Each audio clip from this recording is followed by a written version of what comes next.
नाज़रीन किराम, दुनिया की दूसरी बड़ी आबादी वाले मुल्क हिंदुस्तान में मुख्तलिफ कौमें आबाद हैं। तेज़ी से तरक्की करते इस मुल्क के बासियों को उस वक्त शर्मिंदगी का सामना करना पड़ता है जब आज के इस जदीद दौर में भी उनके रास्ते में मुआशरे की अजीब व गरीब रसूमात हायल हो जाती हैं। ऐसी रसूमात जिन्हें हज़म करना मुश्किल होता है, मगर वो इससे मुंह भी नहीं मोड़ सकते। ज़ेरे नज़र वीडियो में भी हम ऐसी ही रसूमात का जिक्र करेंगे जो चमकते दमकते भारत के नाम पर किसी धब्बा से कम नहीं। ताहम वीडियो में आगे बढ़ने से पहले चैनल पर नए आने वाले मौजूद दोस्तों से गुजारिश है कि चैनल को सब्सक्राइब कर लें और साथ मौजूद घंटी के बटन को दबा दें ताकि नई आने वाली वीडियोज़ का नोटिफिकेशन आपको बर वक्त मिलता रहे। जनूबी हिंदुस्तान के लोग एक त्यौहार मनाते हैं जिसे ठेमेटी कहा जाता है। इस त्यौहार को मनाने के लिए ये लोग नंगे पांव जलती हुई आग पर चलते हैं। इस रस्म को अदा करते हुए लोग जलती हुई कोलों पर इस तरह चलते हैं जैसे किसी बाग में चहलकदमी कर रहे हों। उनके मुताबिक इस तरह वो अपनी देवी को खराज अकीदत पेश करते हैं। इस रस्म में हिस्सा लेने वालों के पांव बाज़ दफ़ा इतने जल जाते हैं कि इन जख्मों की वजह से वो मौजूरी का शिकार हो जाते हैं।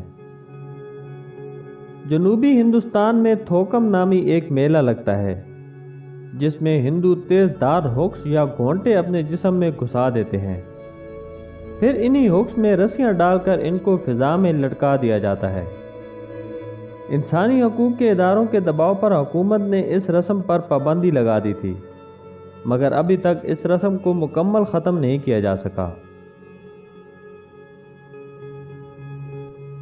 नाज़रीन किराम, आपने स्पेन की बुल फाइटिंग तो देखी होगी, लेकिन हिंदुस्तान में होने वाली बुल फाइटिंग, जिसे जलू कटी भी कहते हैं, बग़ैर किसी हथियार के होती है।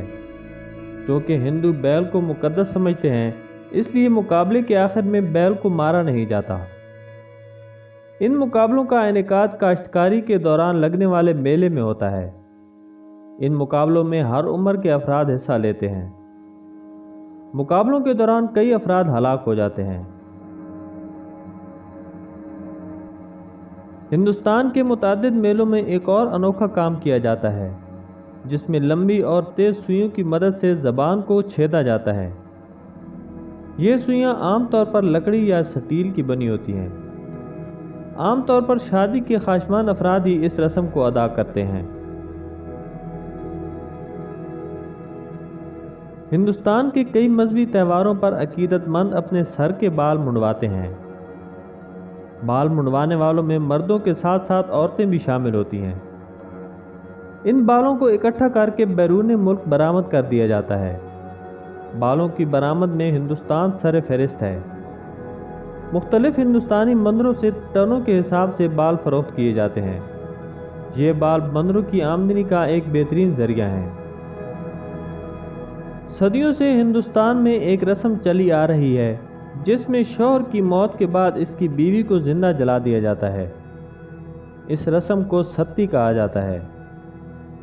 1859 में बरतानवी साम्राज्य ने इस पर पाबंदी लगा दी थी और मौजूदा हुकूमत भी इस रस्म को अदा करने वालों को सख्त सज़ा देती है, लेकिन इसके बावजूद हिंदुस्तान के मुख्तलिफ हिस्सों में इसे अब भी अदा किया जाता है।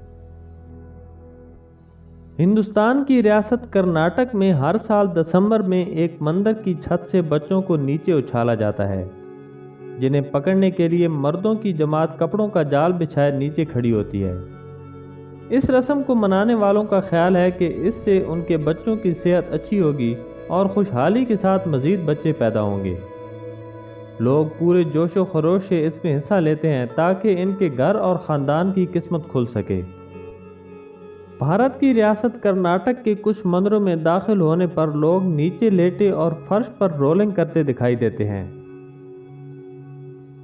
ये लोग ब्राह्मण के बचे कुचे खानों को साफ करने के लिए इस पर रोलिंग करते हैं। इन लोगों का ख्याल है कि इस तरह करने से उनके देवता खुश होंगे और उनकी सेहत अच्छी होगी। लड़कियों की नस्ल कुशी एक ऐसी समाजी बुराई है जो दुनिया के कई ममालिक में पाई जाती है, लेकिन हिंदुस्तान इसमें सर फहरिस्त है। यहाँ लड़कों को तरजीह दी जाती है और लड़कियों को माँ के पेट के अंदर ही ख़त्म कर दिया जाता है, और बाज़ दफ़ा तो इन नन्ही परियों को पैदा होने के बाद भी कत्ल कर दिया जाता है। افسوسناک بات یہ ہے کہ 19ویں صدی سے اس رسم پر پابندی ہے، لیکن اس کے باوجود اس کی روک تھام نہ ہو سکی۔